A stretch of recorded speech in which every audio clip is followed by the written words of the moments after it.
Welcome back. Ledger on the Law, 790 KABC. Joined in studio with attorney Alangurvy. Alan, thanks for being here. Hey, it's great to be here. Hearing that last segment with Tom Girardi was really amazing, and hearing him call you the Ledge. Yeah. I mean, what more do you want? I'm going to call you the Ledge from now on, and I'm going to let you call me the Gurv. The Gurv and the Ledge. The Gurv, the Ledge, and the Phil are here to entertain. I'm the only one without a cool name.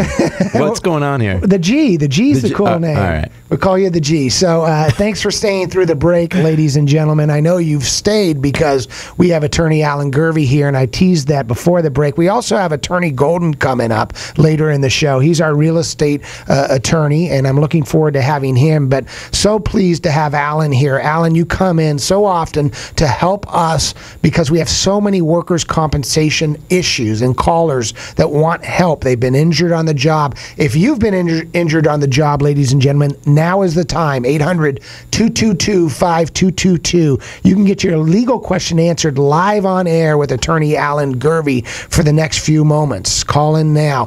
Before we get to the workers' compensation issues and questions, we've had people holding since the beginning of the show. Alan, can I have your permission to take a few calls that may be unrelated to workers' compensation, but really relevant to the show earlier segments? I have Jane. Jane, welcome. Thank you. Hi, how can we help?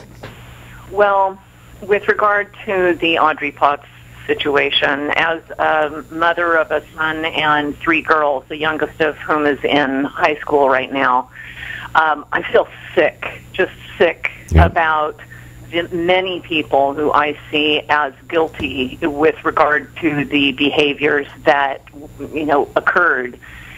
Allegedly at this point, because we're still getting details, but I would propose that every high school in our country close classes for 2 days, and have the students, the teachers, and the parents in at least 2 days worth of intensive workshops on how to treat one another, how to take back our responsibility for each other, and hold students and individuals accountable for their own behaviors as well as the ramifications of those behaviors. Jane, that's a great idea, but I think it's more systemic than that. I think they need the education about rape and about how to treat each other really should be a discussion that starts in grade school and in elementary school, young, before they even reach puberty and they're even having these thoughts. Educate kids on this stuff because it's running rampant right now.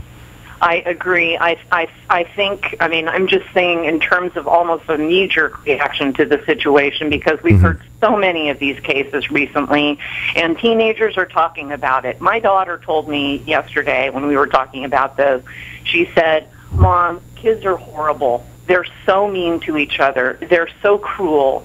She even is aware of kids in her school who have had something similar, not quite as extreme, but similar things happen.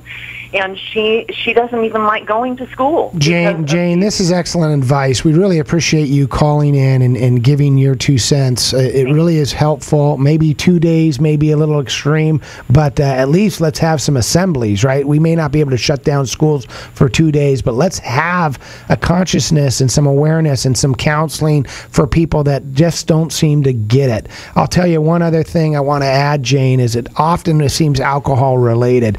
Ladies and gentlemen, it is still against the law to drink under 21 years of age. There's somewhat of a laissez-faire attitude among some parents with respect to juvenile drinking, and most of the problems happen, that old adage, nothing good happens after midnight. Well, I think anybody who's had a problem in their life can trace it back to some sort of, indiscretion while they were drinking or under some sort of, you can. I'm so glad that they didn't have Facebook and YouTube when I was in high school and college, because you would have been all over it. I would have been all over it in very compromising situations. Well, Jane, thank you for the call. I want to get to a couple more. We have Julie on hold. Julie from Los Angeles, welcome to Ledger on the Law. Thank you so much. A few years back, I bought a car through a dealer, a used car. They ran the Carfax on it, and there was no accident. I bought it, driven it all this time, and I went to go trade it in at another dealer.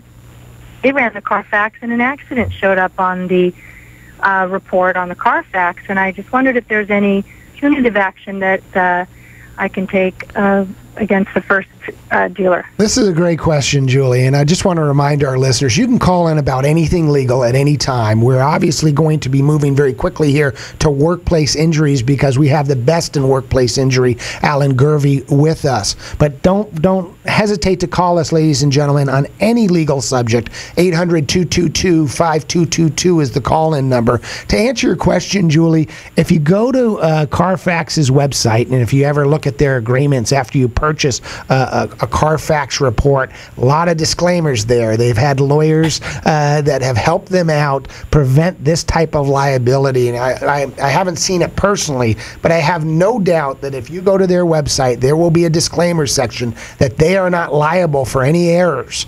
And that is a contract that you've somewhat of a contract of adhesion, but nonetheless a contract that you agreed to when you purchased the report. There's a lot of mistakes, and there are a lot of mechanics out there that kind of bill out and say we can avoid Carfax. We don't report to Carfax, and then ultimately, if another one discovers that there is a collision, sometimes it's discovered through the DMV. The DMV may report it to Carfax. Then you're out of luck if you kind of bought the car in the limbo stage before the report was put onto Carfax. So I want to thank you for the call, but I think you're out of luck when it comes to suing Carfax for the error. Thank you for the call nonetheless, Julie. Okay, so I want to get back to workers' compensation and injuries. And one thing we were talking about, Alan, earlier with Tom Girardi was this NFL concussion-related. These are actually workplace injuries, aren't they? They certainly are, and NFL players are just like any other employee who is working for an employer. Interestingly enough, there is what the LA Times recently said, a hotly contested bill that is going before the legislature in California called Assembly Bill 1309, which is presented by Assembly Member Henry Perea. And basically what they're trying to do is eliminate cumulative trauma injuries in the state of California as they relate to NFL football players.